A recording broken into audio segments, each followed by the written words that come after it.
உழவன் பெரும் பாடுபட்டு கடன் வாங்கி நிலத்தை உழுது விதைத்து இரத்தத்தை வியர்வையாக சிந்தி பயிரை கண்போல் காத்து வளர்த்து கொள்முதல் நிலையத்திற்கு கொண்டு வந்தால் பயிர் விளைச்சல் சிறப்பாக இருப்பதற்கு எங்கள் திராவிட மாடல் ஆட்சியில் முதலமைச்சர் ஸ்டாலினும் தான் காரணம் என்பவர்கள் குடிமராமத்து பணிகளை செய்யாமல் பயிர்கள் மழை வெள்ளத்தில் மூழ்கினால் அது இயற்கை பேரிடர், மேக வெடிப்பு, வரலாறு காணாத மழை என மொத்த பழியையும் தூக்கி இயற்கை மேல் போட்டு தப்பித்துக் கொள்வர்.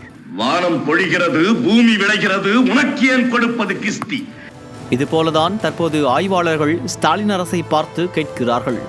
தொழில் வழிகாட்டு நிறுவனம் வெளியிட்டுள்ள சமீபத்திய அறிக்கையில் காப்புரிமை பதிவுக்காக அளிக்கப்பட்ட 68,200 விண்ணப்பங்களில் தமிழ்நாடு 15,440 காப்புரிமைகளை பதிவு செய்துள்ளதாக தெரிவித்துள்ளது.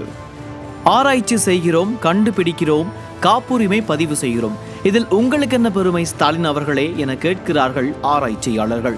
நீங்கள் என்ன வெள்ளை பேப்பர் கொடுத்து உதவினீர்களா அல்லது எழுதுகோள் கொடுத்தீர்களா என கேட்கிறார்கள். 4 ஆண்டுகளில் இந்த காப்புரிமைக்காக பதிவு செய்தவர்களுக்கு உங்கள் திமுக அரசு செய்த உதவிகள் என்ன? ஆராய்ச்சி செய்ய தேவையான முதலீடுகள் எவ்வளவு கொடுத்துள்ளீர்கள் என புள்ளி விவரமாக கொடுக்க முடியுமா அல்லது வெள்ளை பேப்பரை தான் நீட்டுவீர்களா? எதற்கு இந்த தற்பெருமை என கேட்கிறார்கள் இணையவாசிகள். காப்புரிமை பதிவு செய்தது யார்? பல ஆண்டுகள் தூங்காமல் உழைத்த விஞ்ஞானிகள், இன்ஜினியர்கள், மாணவர்கள், ஸ்டார்ட் அப்கள், MSME நிறுவனங்கள். அவர்கள் ஆய்வு கூடத்தில் எரிந்தது அவர்கள் பணம், உழைப்பு, அரசு கஜானா அல்ல. அவர்கள் மூளையில் உதித்த சிந்தனையின் சாதனை இது. வெள்ளை காகிதம் காட்டும் அரசின் சிந்தனை அல்ல. இந்த 4 ஆண்டுகளில் என்ன செய்தது இந்த அரசு?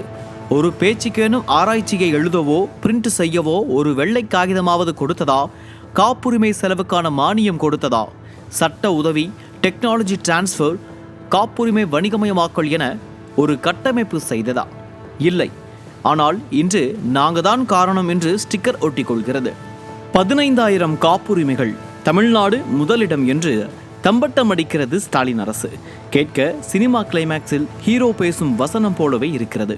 ஆனால் அருகே சென்று பார்த்தால் இது ஹீரோ பேச பின்னணியில் நின்று கைத்தட்டும் சத்தமாகவே இருக்கிறது என்ற விமர்சனங்களும் எழுந்துள்ளன.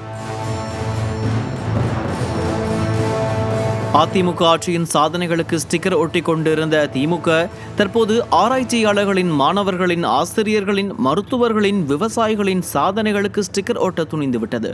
அவர்களுக்கு இந்த அரசு உதவி என என்ன செய்தது என்பதை சிந்தித்து பார்த்தால் திராவிட மாடல் அரசின் சாதனை திருட்டு அரசியல் புரியும் என்கிறார்கள் திமுகவை முழுதாக அறிந்தவர்கள்.